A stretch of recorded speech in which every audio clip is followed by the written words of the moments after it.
I'm Dr. Rena Malik, urologist and pelvic surgeon, and welcome back to the Rena Malik MD podcast, your trusted guide for leveling up your health, relationships, and sex life with evidence-based tools. Today, you are going to hear the first half of the Ask Me Anything episode. If you want to hear the full episode, these are exclusive to our premium members. Check out our membership at supercast.renamalikmd.com to learn more. All right, let's get into it. I was having pain in my pelvis with some blood in my urine.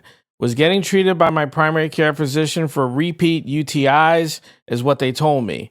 Went to see a urologist after they did some imaging and found a small mass in my bladder, and he's looking to do a cystoscope. I'm not sure what that is. What exactly is this cystoscope supposed to do? Okay.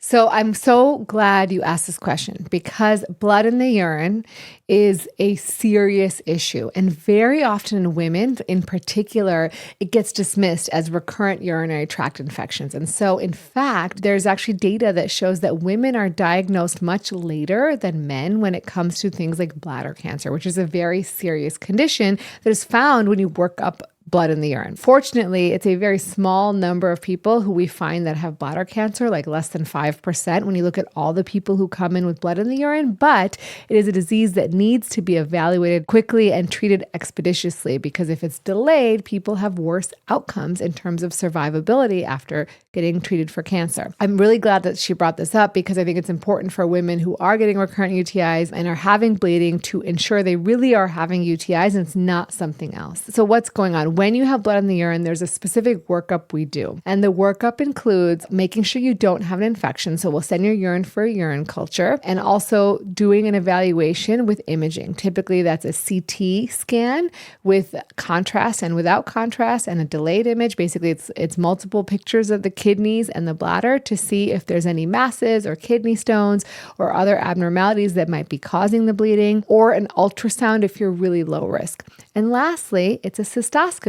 And I would tell you, don't freak out because they saw a mass on a CT scan or an ultrasound. Many times in my career, I've been told there's a mass on imaging, and when I go look in the bladder, it's really nothing. And this is because the bladder is just a bag, right? And it can fold up on itself and it can look like there's a mass there, but there might not be. So do not worry. The cystoscope is done, and it's a procedure we do because we want to make sure there are no masses in the bladder. Imaging is not good enough to tell us if there is a mass in the bladder. So you need to have a cystoscopy to make sure there are no tumors or stones or anything else, abnormalities in the bladder. And so a cystoscope is essentially taking a small camera and going inside the bladder with the camera and taking a look around, basically making sure there's no masses, no tumors, no stones, nothing else abnormal. It is a pretty simple, straightforward procedure that we do all the time. That doesn't mean that it's without risk. Every procedure has risks. You can actually see bleeding after the procedure if there's any irritation from the cystoscope. For some people, it can be uncomfortable. And I made a whole video about cystoscopy and what it feels like and what people perceive in terms of pain. It's very rare that people will have significant pain that requires them to go back to the emergency room because of pain. However, in a very small subset of people, it does happen. For the large majority, it's slightly uncomfortable and it's done very quickly. We get into the bladder, we take a quick look around, takes about 5 minutes, and then you're all done. And so typically this is done with a numbing jelly that's put into the bladder and into the urethra that kind of wait a few minutes for that to work, and then we go ahead and look inside. And most people tolerate it really, really well. Afterwards, you might notice, as I mentioned, blood in the urine. You may also notice bubbles in the urine afterwards. And things to look out for are making sure you drink lots of fluids afterwards, that the blood clears up. If you start feeling lightheaded or dizzy afterwards, or there's a lot of bleeding, definitely call the office or go to the emergency room. But again, these are really rare occurrences. And for the most part, these are pretty straightforward procedures that we're doing just to make sure there are no severe, significant abnormalities that need further attention. All right, next question. I recently gave birth and me and my husband have started having sex again, but I am hurting with the sex. I'm not feeling like I'm getting, quote, wet enough, end quote, downstairs. Is this normal after pregnancy? Yes, this is such an important conversation because what happens to your body after pregnancy? So during pregnancy, hormonal levels are really, really high. And because they're supporting the process of having the pregnancy and all the things that your body needs to maintain the house for the baby to keep the baby healthy and grow. After pregnancy, you tend to have a drop in hormones and specifically a drop in estrogen. And very importantly, if you are breastfeeding, that that drop in estrogen remains low. And so what you get is something we call the genitourinary syndrome of menopause. When you have low estrogen, your vaginal tissues or your vulvar tissues, they need estrogen. That the tissues need it to stay supple, to stay elastic, to stay moist, to allow it to lubricate. And so when you lose estrogen, it's sort of like women go through menopause. They have dryness, discomfort, pain with sex. Sometimes they get at risk for urinary tract infections. In this circumstance, unfortunately, it's not very uncommon for women after giving birth to have pain with sex. That doesn't mean that it's okay, and that doesn't mean that you should live with it. If you are struggling with pain with sex, you can absolutely see your doctor and talk to them about maybe trying a temporary vaginal preparation of estrogen that can help restore the estrogen in the vagina and make sex more comfortable. You could also consider using lubricants, water-based, oil-based, silicone-based lubricants. Knowing that water-based are the most common that you get over the counter, but they dry up because they evaporate. They're just based in water, and so you'll need to reapply. You could use silicone or oil-based, which last longer,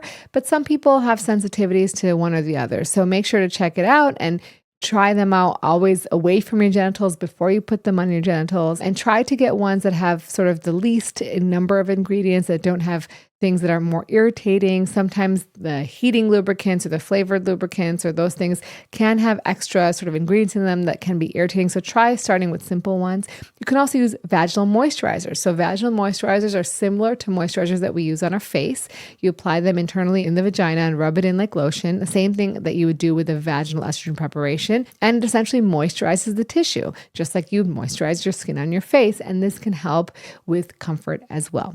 So lots of options. And just know that there's nothing wrong with you. This is completely normal physiology that's happening because you just gave birth, and it will get better. All right. It's a more of a personal question towards you, but they were asking, if you did not become a urologist, what different field in medicine would you have considered going into? Oh, wow. This is a very interesting question. So well, let me start by telling you how I decided to become a urologist. So I didn't know what urology was. I went into my third year rotations, which in medical school, you basically rotate on every specialty: surgery, medicine, psychiatry, neurology, so on and so forth. And so when I did surgery, I was so shocked that I actually enjoyed surgery. I liked the ability to go work with my hands and fix a problem that a person had very immediately. But general surgery, I realized quickly, wasn't for me. So I wanted to look at the subspecialties of surgery. So I went and I rotated with urology, ophthalmology, ENT. I never actually spent much time with ortho or neurosurgery because I was not really drawn to those fields. And so when I got down to it, I ended up really liking urology and ENT. They both had very specialized care of patients. They did very specialized surgeries. And so then actually my husband gave me some advice, and he was like, well, pick the field where the most basic thing that they do is something that you don't mind. So for ENT, oftentimes it's doing things that are like trachs or tubes that are put into the trachea, changing those or dealing with those. And in urology, it's often putting in catheters. And I also had met both types of doctors and surgeons and spent time with them. And I really was drawn to urologists. I found they were really sort of funny and were happy and really liked what they were doing. They were also working with the robot at the time, which was a new sort of surgical technique. And they were really innovative in their field. So one, I didn't mind catheters. I didn't mind talking about genitals. And I really liked the surgery options. And I love that you took care of patients over time. So it wasn't like you just did a surgery and they were gone. So those were your patients and you took care of them over years. And so I picked urology, and I'm very happy with that decision. I guess if I had to pick again, I would probably consider a different surgical subspecialty like ENT or ophthalmology, although at the time I was a little nervous about operating on the eye, which is why I didn't go into it. But I think it would probably be a different surgical subspecialty because that was my second choice. If you guys want to hear the second half of that episode, check it out at renamalik.supercast.com. And as always, remember to take care of yourself because you're worth it.